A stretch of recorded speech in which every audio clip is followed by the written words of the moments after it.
Welcome to Helping Organizations Thrive.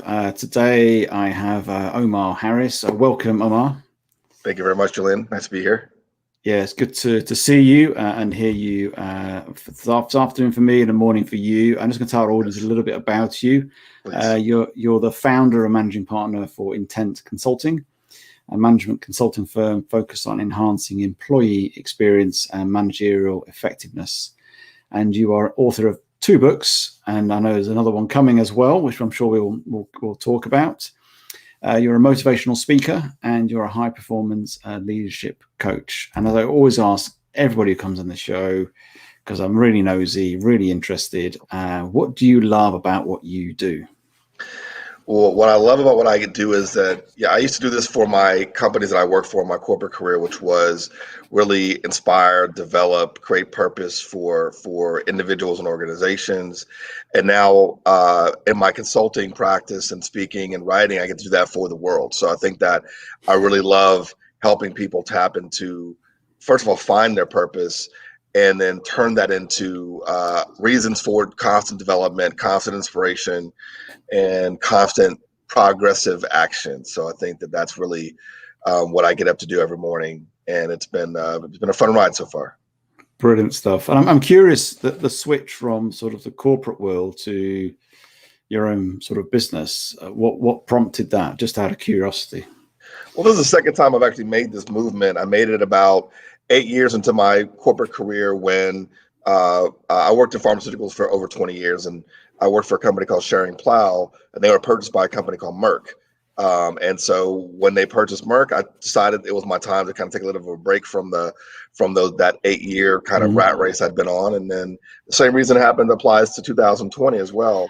I was working for a pharma company called Allergan as a general manager in their Brazilian market, and they were purchased by a company called AbbVie Pharmaceuticals.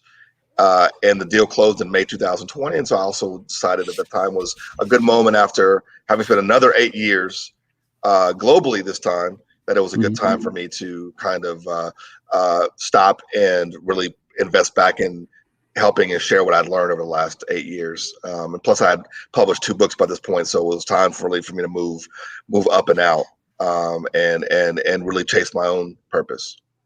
Brilliant stuff. That's fantastic. That's great. And you launched your business, is that last year, the Intent Consulting? Yep, July of last year. Yeah, right in the middle of everything. So yes, Yeah, and yeah. that's great. And I know you're helping people with that, which is why you launched it and flourishing with. And I just want to, I suppose, take that thought of the last year where I think leadership has really come under the spotlight even more so, and how you should lead, the best way to lead, and what's the most effective way of leading. And this whole sort of empathetic servant leadership is sort of bubbled to the top, and I think has become more of a prominent thing. And I suppose for me, I want to understand a little bit more, how would you define servant leadership, and then move on to why is that an effective way of leading?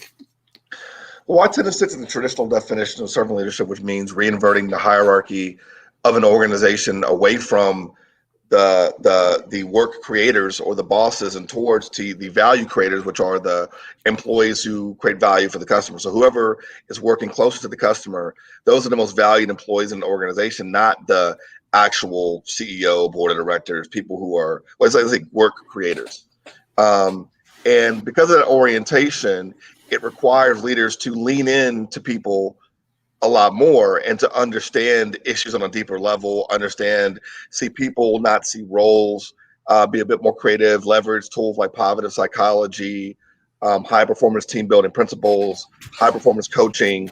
So it requires a different capability set in order to re-engage the workforce, because right now we're seeing a global engagement crisis across the world around employees engagement, activation, and productivity at work. And so this is really the right time for a renaissance of servant leadership. I mean, this is not a new topic. This has been around since the 1970s. Robert K. Greenleaf was the first to kind of write a paper on the servant as leader.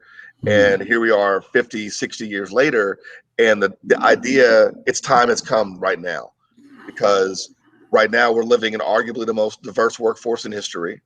Yeah. And although the top of the house in many countries and around the world may not have changed that much, below them, everything has changed. More females, more different races, ethnicities, genders, sexual orientation, religions, everything has changed. So the same rules of leadership are not going to apply and be able to engage today's workforce. And that's why servant leadership is so crucial now.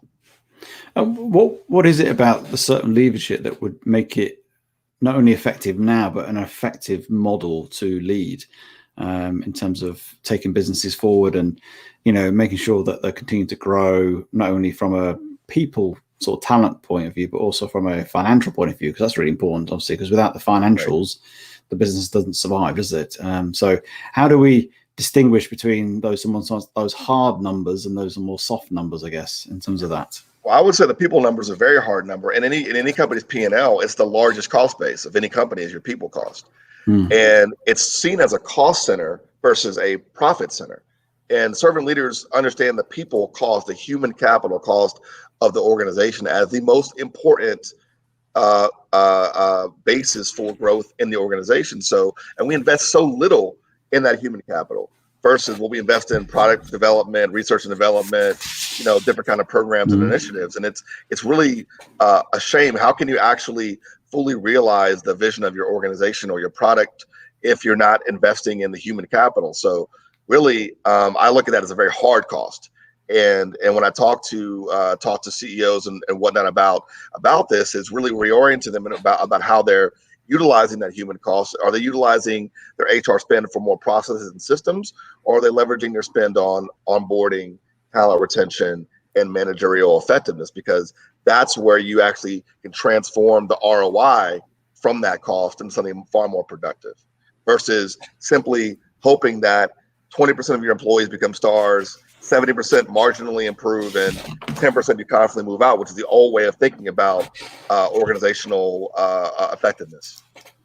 I agree. And do you think this pandemic has sort of, I suppose, shook the tree a little bit in terms of making those organizations that perhaps weren't very much sort of people focused or weren't very much in terms of engagement, as it sort of bit of a wake-up call, do you think? And do you think how can we sort of help those companies who perhaps thinking, oh my goodness, what's going on here? No, forget the sort of the impacts of the client loss or the sort of financial things.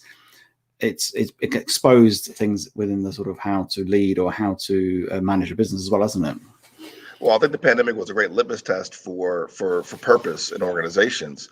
There were companies who leaned into purpose, and there are companies who leaned into profits, and you can see the difference clearly, starkly, in how companies reacted when the pandemic actually occurred. But for me, I think that what was a bigger change because of the pandemic was the fact that leaders became inconvenienced, and when they became inconvenienced, they realized, oh, other people are suffering as well in my organization. And maybe I need to tap into that and lead into that and understand that a little bit better. So it was them losing privilege and access that forced them to think about and rethink about, I have 100,000 employees globally and everyone's going through this, not just me. I'm not the only one inconvenienced by this. And maybe it's time for me to talk to people and try to understand what they're going through. And for the first time, really care about someone's well-being. If I'm in a mode of trying to keep my employees around, plenty of companies furloughed people and cut people and just went bottom line oriented immediately. And they're going to suffer. We're going to see the suffering of those companies for years to come because, knee-jerk decisions in moments like these definitely have long-term consequences, and we'll feel those for many years to come.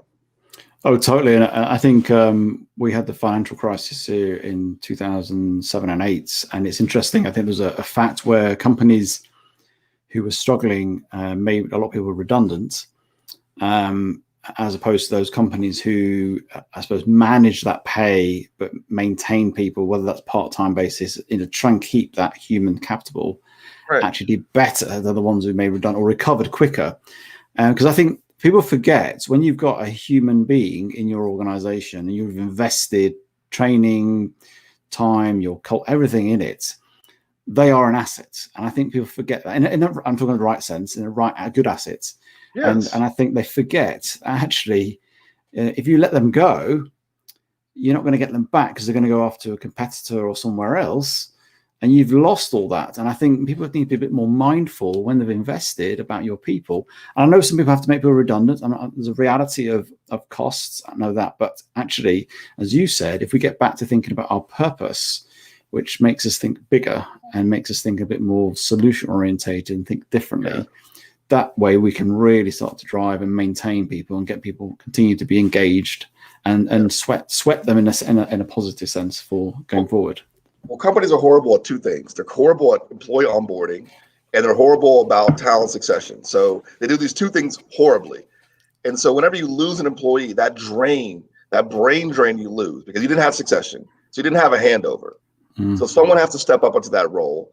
And if you hire them from outside the organization, you're not effectively onboarding them either. So then they come in, and then you've lost a significant amount of productivity and knowledge and know-how that is almost irreplaceable. And that's what people need to start thinking about when it comes down to human capital management, human asset management, is the loss factor. Talent retention is the issue of our age. The tech companies know this, but everyone else is just now finding out that it's all about talent. And everyone, but the servant leader understands that everyone is a talent. That's the difference between servant leaders and traditional leaders, is that I'm not looking to hire 1 or 2 stars. I believe that everyone, if I manage 10 people, all 10 people are stars in their own unique right. And it's my job as a leader to extract the brilliance from every one of them and develop every one of them so that I have an organization of talent, an organization of stars. And that's when you're really flourishing. And it's really hard to do, but that's what servant leaders are able to do better than their more bossy, egotistical counterparts. So that to me sounds like a bit of a mindset change. By taking, rather than saying, I've got this team, what can they do for me? And sweating the high performers, so to speak, actually having that perspective of how can I optimize all of these, which obviously is better.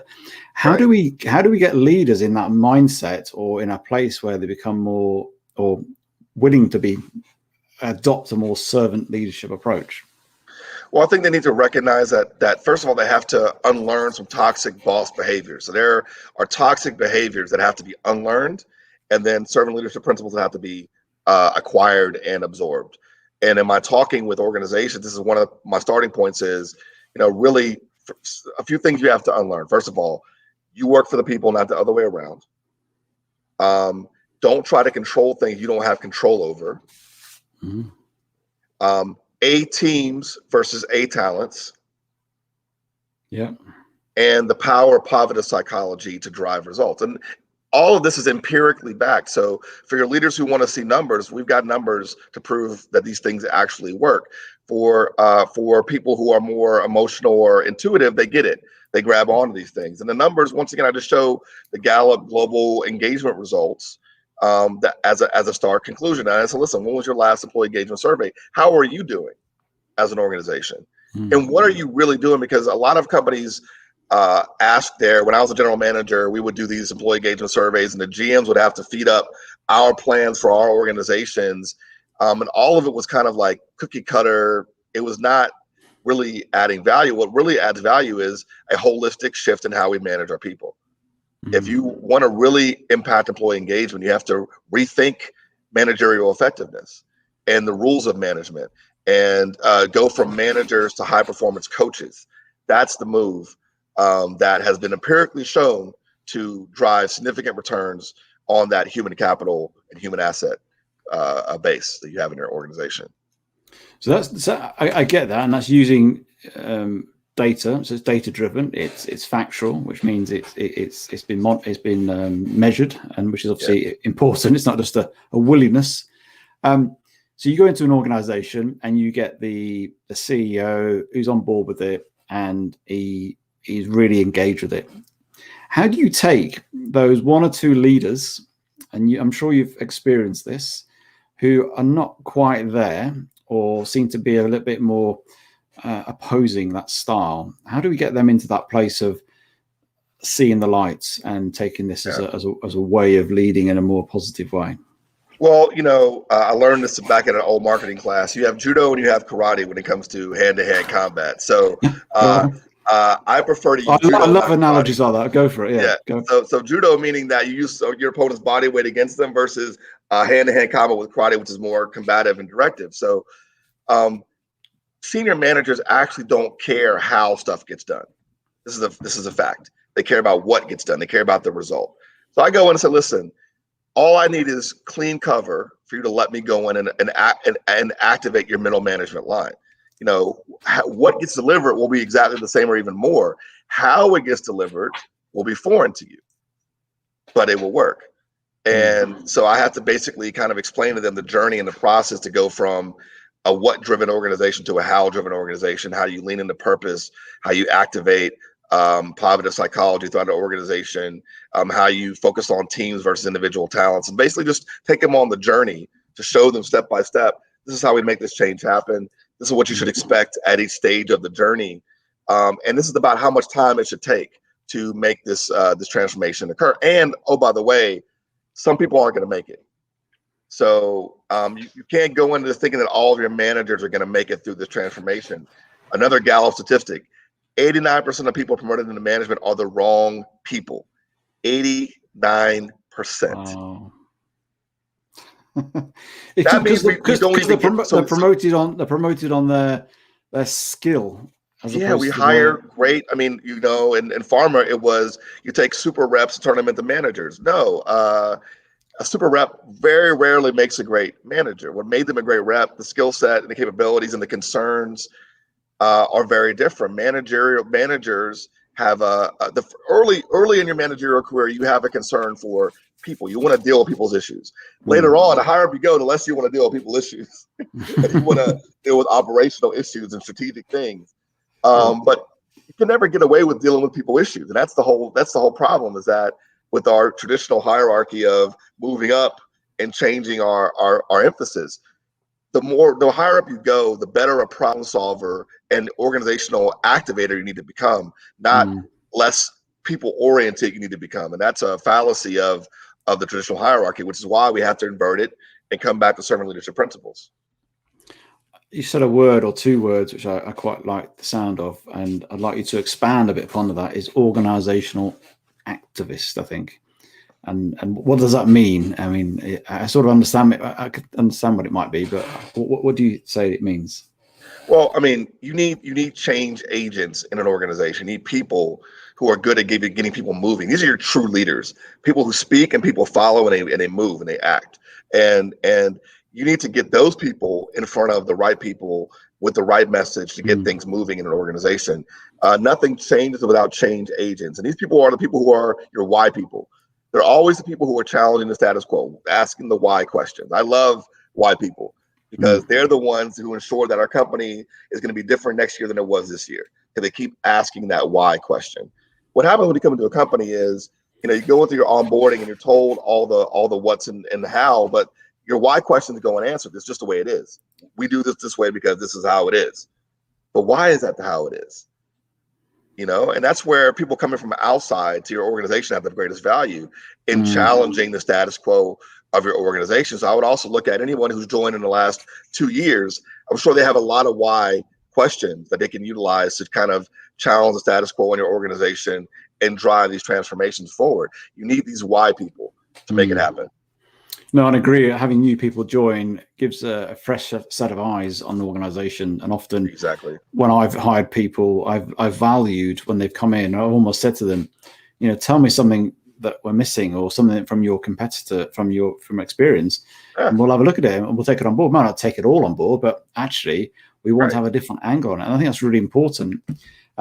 Just moving on, because we talked offline a little bit about how you saw the sort of servant leadership really as a bit of almost a foundation, and then building upon that. What's the sort of next sort of building block from your perspective?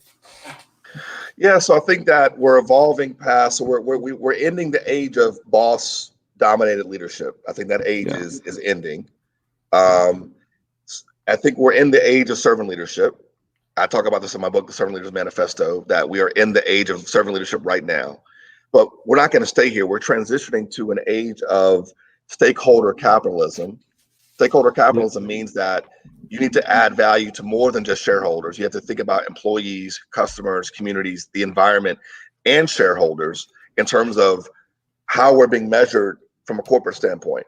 And the way that you deliver enhanced outcomes for stakeholders is via a concept of Jedi leadership, which is leaning into corporate social justice, equity, diversity, and inclusion. Once again, taking the principles of people power, and then filtering it through the lens of, okay, let's right the injustices in our company, let's right the inequities in our company, let's leverage the diversity of thought and experience in our organization, and let's include all the voices so we can constantly be on ahead of the curve in order for us to do the same thing with our stakeholders. So then there's justice for employees, there's justice for customers, there's justice for communities, there's justice for the environment.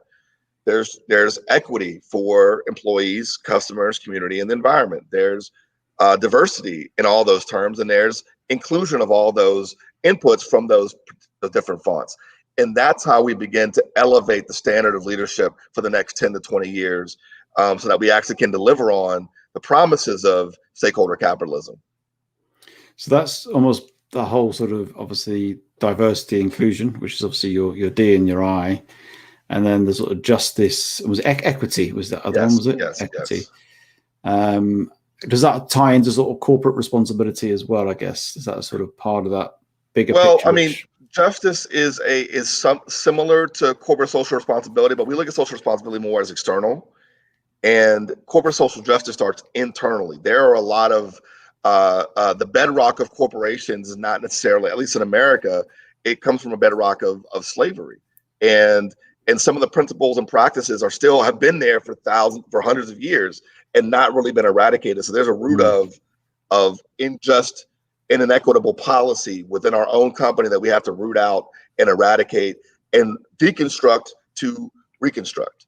I say that, every company needs to go through this phase now of really going back and looking at the way they operate through the lens of people in their organization who may be feeling that there have been injustices happen against them, and inequities, especially if we talk about females in business right now. I mean, there's a huge inequity around the fact that only 7% of the Fortune 500 company CEOs are women right now.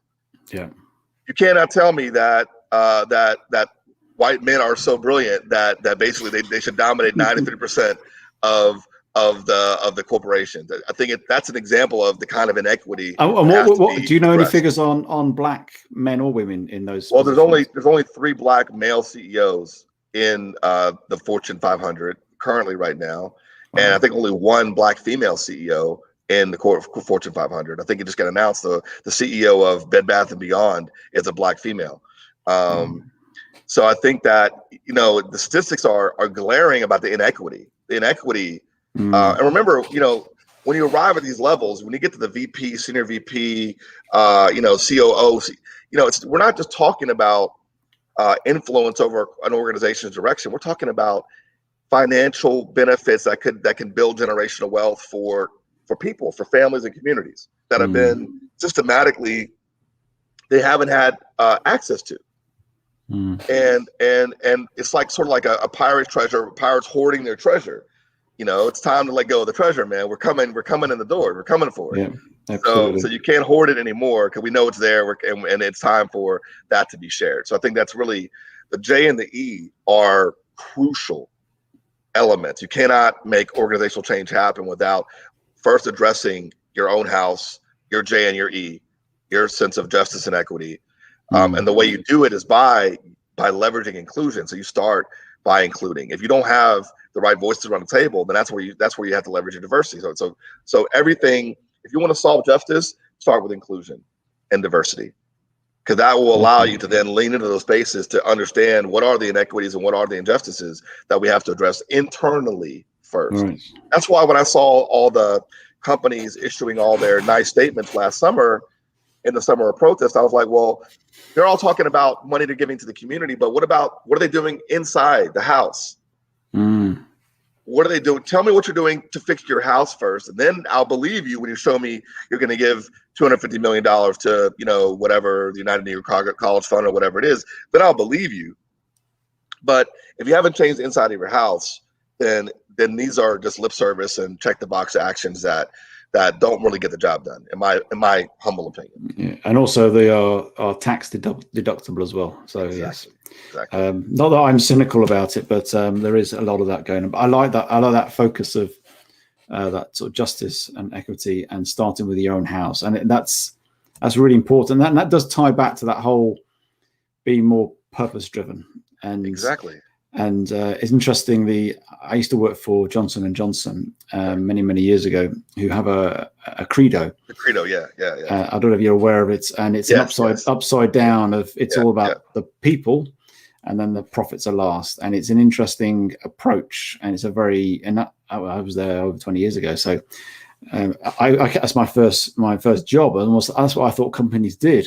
and they don't. I mean, and J&J is one of the, they're one of the top big cap pharma firms, top 5. They've maintained that performance with this orientation. And I also liked, when I saw that J&J, their process around the vaccine for COVID was a bit more thorough and thoughtful, because they are that company, right? So I think that there's, a lot of things to be said about a company like J&J that's very I love their CEO. I love what they're doing in their I mean, they do truly walk the talk, and so the kudos to J&J for sure. Oh, totally. And I say it pays off. We had companies. I was a part of a small company with it, and we were hitting the KPIs of the financials out the park. But it was so people orientated and so focused on this, what you're talking on. You're almost Jedi, and I really like that whole Jedi aspect. And I think it's building a bit more upon the just diversity inclusion, which not that me being cynical becomes a little bit of a tick box. And I'm sure you've experienced it yourself, where we got to have the various types of people. We're doing this policy, that policy. This starts to become a bit big of a piece of thing. So just before we close, is there anything else you want to share that would really help companies get to a place to really start moving them forward, to a place where they're operating like this, and by default, they will create a thriving business? So once again, it goes back to valuing the how as much as the what. And the how of servant leadership is leading with humility, intense will, and empathy. And so these are values. If you don't have humility, will, and empathy in your value set, it's time to relook at your values, because humility means that when confronted with a problem, you are humble enough to understand what you know and what you don't know, and confront the brutal facts of the situation, dig down the root cause, and then address root cause. Not just, I've got the answer. I'm the big boss. I've got all the answers. I thought of it in my shower this morning, and here's what we're gonna do. No, that's not humility. That's ego-driven decision making. Will means having the discipline to do whatever it takes to achieve the goal. So you would still your organization with discipline thought, discipline people, discipline action, and then empathy. We are dealing with human beings, and so we have to lean in. And when I use empathy, I talk about an acronym, LOVE, which is LUV, which means listening, active listening, listening to understand, and understanding to validate. So if you're going to leverage and take your diversity and equity, diversity and inclusion efforts to try to address your equity and justice situation in your company, you need to use love. Listen to understand to validate, and then act. And I think that will be my lesson, or my message to listeners out there looking to make a shift. Brilliant. And I love your acronyms. I love a good acronym. No, that makes it's memorable. It really does. I know people find them sort of corporate, but I think they're really good. No, they're really good.